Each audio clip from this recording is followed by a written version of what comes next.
Há um momento para tudo e um tempo para todo propósito debaixo do céu. Tempo de nascer, tempo de morrer. Tempo de plantar e tempo de arrancar a planta. Tempo de matar e tempo de curar. Tempo de destruir e tempo de construir. Tempo de chorar e tempo de rir. Tempo de gemer e tempo de bailar.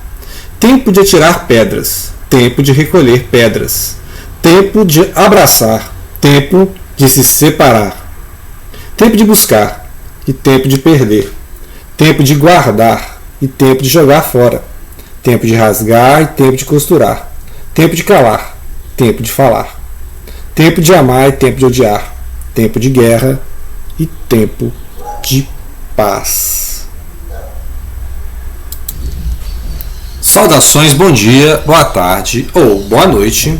Vamos falar hoje da listinha de 10 livros fundamentais para a autora, a leitora atenta Raquel Naveira, de Campo Grande. Ela mandou uma sugestão e vamos comentar a lista dela. Ela começa com Eclesiastes, que é um livro sapiencial da Bíblia hebraica e da Bíblia cristã.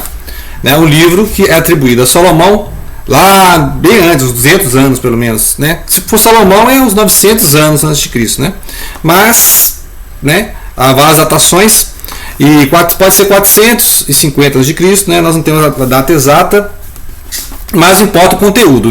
É um livro que foi inspiração para vários autores, inclusive no Ocidente, com Shakespeare, Tolstói, Dostoiévski, Machado de Assis, que todos fazem referência à questão bíblica, à questão sapiencial, os provérbios de Salomão, o livro de Jó, Goethe também usa uma palavra do livro de Jó.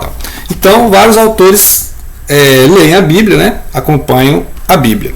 O outro livro que ela citou aqui na lista é o Eneida, do Virgílio. Virgílio é um autor latino, ou seja, a Roma clássica, o Império Romano, que é o Publius Virgilius Maro, Então, seguindo a tradição ali da epopeia de Gilgamesh, que nem era conhecida na época, pelo menos que a gente saiba, a Ilíada, a Odisseia, então ele criou Eneida. Eneida seria aquele mito fundacional do Império Romano, Como é que surgiu Roma? Então ele cria a ideia de que Roma ele tem um ancestral famoso que é o Enéas, que é um dos fugitivos da Guerra de Troia. Quando Troia foi invadida pelos gregos, na Ilíada, então ele foge e vai navegar pelo Mediterrâneo e vai chegar até a Itália, onde vai em guerras com o povo italiano ali, os povos que estavam ali, talvez possivelmente os etruscos, que é o que viviam antes dos romanos, e aí vai mostrando, ou seja, a importância de esse livro foi escrito na época do imperador Caio Otávios, ou Augusto, e ele vai mostrando que os romanos descendem dos gloriosos troianos que enfrentaram os gregos. E lembrar que Roma substituiu a Grécia, no cenário geopolítico do Mediterrâneo. Então ele mostra esse mito fundador de Roma e que de Enéas virá o Remo e o Rômulo. E o Rômulo, aqueles que são os gêmeos são alimentados pela loba, e o Rômulo fundará Roma, será o primeiro rei de Roma, Então é esse passado glorioso dos romanos. E tem a famosa introdução, já que a Eneida é a imitação da Ilíada e da Odisseia, então tem batalha, tem viagens, então é clássica, As armas e o varão insigne canto, que sendo fugitivo pelo fado, primeiro das regiões da antiga Troia, chegou à Itália e praias do Lavino.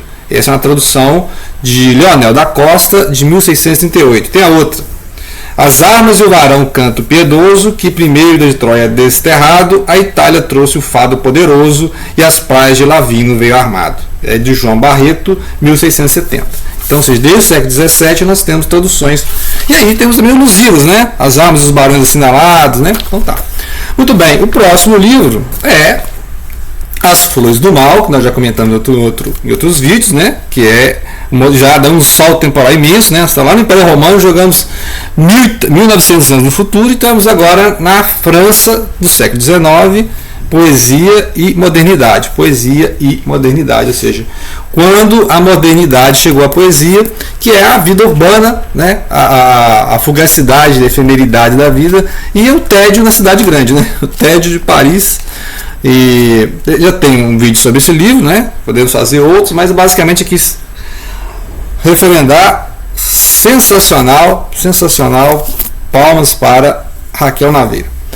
E falando de poesia, Vamos lá, todos são poesia, né? O Eclesiastes é um pouco de poesia, o Eneida é um poema épico, Flores do Mal, poesia, né? Mensagem, Fernando Pessoa, né? Que ele ganhou, foi um livro que ele publicou em vida, né? É um livro bem assim, bem nacionalista, né? Empolgado com Portugal, é uma poesia bem assim, refrendando mesmo as grandes descobertas de Portugal, né? Os navegadores, podemos dizer assim, o nosso Lusíadas do século XX, né? E tá aí a dica, uma obra assim que o pessoal conhece pouco, né, de ler. Então está aí o Mensagem, Fernando Pessoa. Ô mar salgado, quando o teu sal são lágrimas de Portugal. Por te cruzarmos, quantas mães choraram, quantos filhos em vão rezaram, quantas noivas ficaram por casar, para que fosses nosso, ó mar. Né? Então aqui, Rosa do Povo. Eu não tenho Rosa do Povo aqui, o Rosa, o livro. Tenho alguma poesia e tenho uma coletânea de bilíngue, né? Espanhol e tal.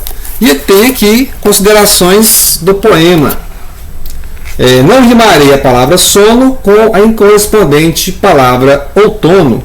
Rimarei com a palavra carne ou outra qualquer, que todos me convém. As palavras não nascem amarradas, elas saltam, se beijam, se dissolvem no céu livre por vezes em desenho. São puras, largas, autênticas, indefasáveis. Uma pedra no meio do caminho ou apenas um rastro não importa. Estes poetas são meus, de todo orgulho, de toda precisão se incorporaram ao fatal meu lado esquerdo. Furto a Vinícius, sua mais límpida elegia, beba em Murilo, que Neruda me dê sua gravata flamejante. Me perca Apolinaire. Adeus, Mayakovsky. São todos meus irmãos. Não são jornais nem deslizar de lancha entre camélias. É toda a minha vida que joguei. Então, consideração do poema, início do poema, está a Rosa do Povo, que é publicada após, ou seja, foi escrito durante a Segunda Guerra, né? E foi publicado em 45, assim que a guerra acabou. Na lista agora, Flor de Poemas, Cecília Meirelles, que é uma antologia da Cecília Meirelles, não tem Flor de Poemas, mas tem aqui antologia poética, né? Antologia poética, tem essa coleção em 3 volumes da Cecília, né? Que é a obra completa, 3 volumes, né? Poesia completa, 3 volumes. Tem aqui uma apanhada de poesias, é uma coisa mais biográfica também, né? Contexto de época, interessante essa coleção aqui dos autores, a biografia. E claro, o Romanceiro da Inconfidência, que é o meu predileto, né? Da Cecília, é o que eu mais li, assim, mais folhei. Vamos dar um trechinho aqui da... Então, esse aqui são 3 volumes, né? O Romanceiro, inclusive, está no volume 2, anterior a esse aqui. E aqui, eu marquei o poema Em realidade. Como um sonho aqui me vedes, água escorrendo por essas redes, de noite e dia. A minha fala parece mesmo vir do meu lábio, e anda na sala, suspensa em asas de alegoria. Sou tão visível que não se estranha o meu sorriso, e com tamanha clareza pensa que não preciso dizer que vive em minha presença. E estou de longe compadecida. Minha vigília é anfiteatro de que toda a vida cerca de frente. Não há passado nem há futuro. Tudo que abarco se faz presente. E realidade. Cecília Meirelles. Vamos para o próximo. O próximo é Manuel Bandeira. Manuel Bandeira, que lançou o Cinza das Horas, é bem simbolista ainda, né? É bem poesia do século XIX, assim, que a transição não é o Bandeira modernista ainda, né? As figuras que ele usa são figuras simbolistas, parnasianas, né? Ainda não tem o sapatanoeiro, né? Os sapos lá, né? Que aí vai, isso aqui é bem a passagem. Os poemas são de 1902, 1917, 1916, 1912, né? Então, ou seja, ainda está aquela transição. Não é o Manuel Bandeira dos poemas que nós conhecemos, né? Eu conheço esse Manuel Bandeira modernista, mas claro que tem esse Manuel, por exemplo, versos escritos na água. Os poucos versos que aí vão, em lugar de outros, é que os ponho.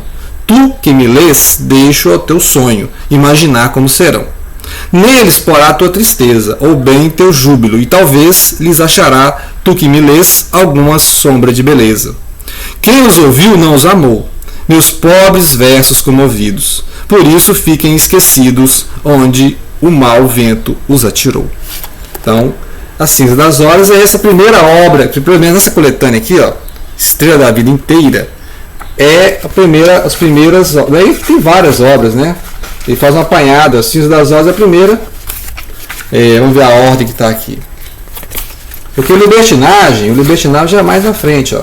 Aqui, ó, Estrela da Vida Inteira, a Cinza das Horas, Carnaval, Ritmo Dissoluto, Libertinagem é o quarto livro, que é Estrela da Manhã.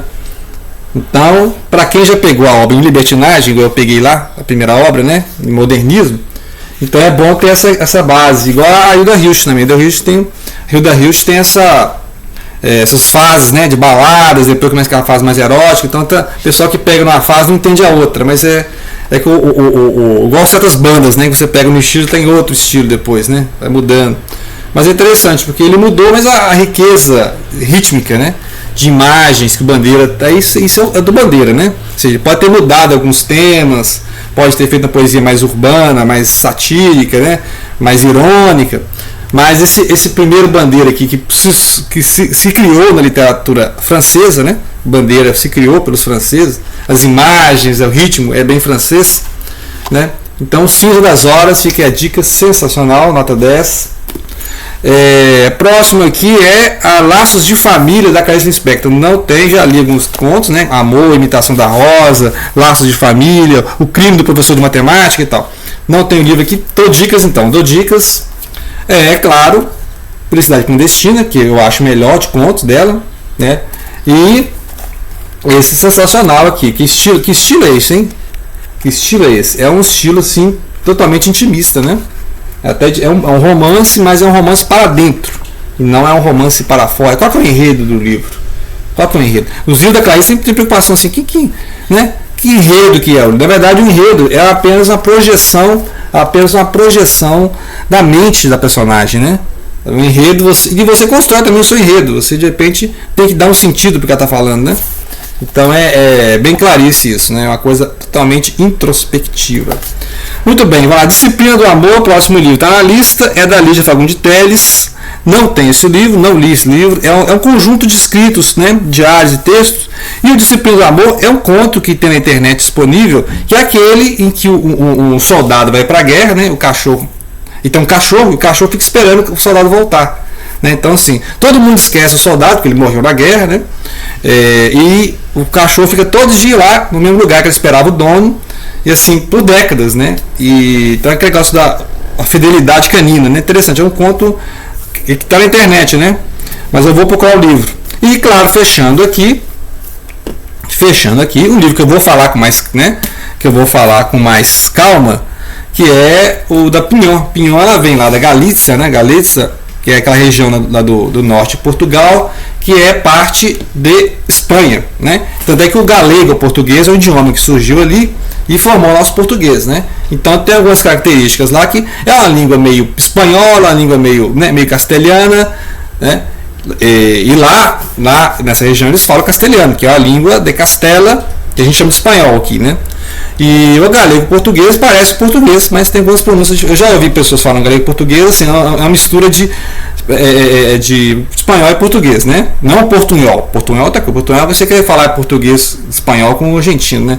Não é portunhol, é uma língua diferente, é o galego e português. E a Pinhon, né, vai mostrar aqui a imigração, né, seja, pessoal que saiu da Espanha, dessa região, e veio para o Brasil. E uma época de conturbada na Espanha, porque na Espanha tinha aquela mudança lá da monarquia para a república, a guerra civil espanhola, que nós já vimos lá Porque os Sinos Dobram, né, do Hemingway. Então, esse livro é interessante. Vou fazer mais uns vídeos sobre ele. Vou falar sobre os clássicos brasileiros, obviamente. Está na minha lista dos clássicos. Está na minha lista de releitura. Ou seja, então eu vou reler esse livro. Vou comentar na lista dos clássicos brasileiros e comentar o livro depois, né? Porque é riquíssimo isso aqui. A questão de é uma visão de dois mundos, né? Como é que o europeu encara fazer a América, né? Então, a gente tem a narrativa dos italianos que vieram para o Brasil, né, os italianos lá, das Alegatai, por exemplo, né, anarquistas, graças a Deus. E temos aqui a narrativa dos judeus, né, o Moacir Sclia mostra lá os libaneses, né, com Milton Ratum. Então a gente tem várias literaturas no Brasil sobre os imigrantes, o pessoal que veio fazer a América no Brasil, né, veio fazer a América.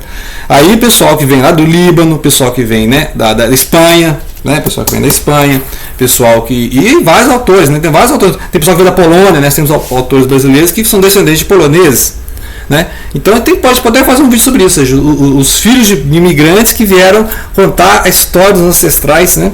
Ou seja, como é que eles fizeram a América. E é isso aqui. Então, vai mostrando a dificuldade que é o imigrante sair lá do seu país, lá, né, nas regiões do norte norte de Portugal ou do norte da Espanha, né, a região ibérica, e morar no Brasil, né. Então é aquele tipo de narrativa monumental que vai mostrando gerações, né, vai mostrando gerações das famílias, e vai contando a história em flashback lá na Espanha e a história no Brasil, e as dificuldades, né, porque lá tinha guerra civil espanhola, tinha, mas aqui no Brasil tinha que Estado Novo, né, Getúlio Vargas, né, não tinha democracia, etc, né. Então é isso aí. Eu achei fantástica a lista da Raquel Naveira, né? E vamos ler, ok? Grato pela atenção e compartilhe.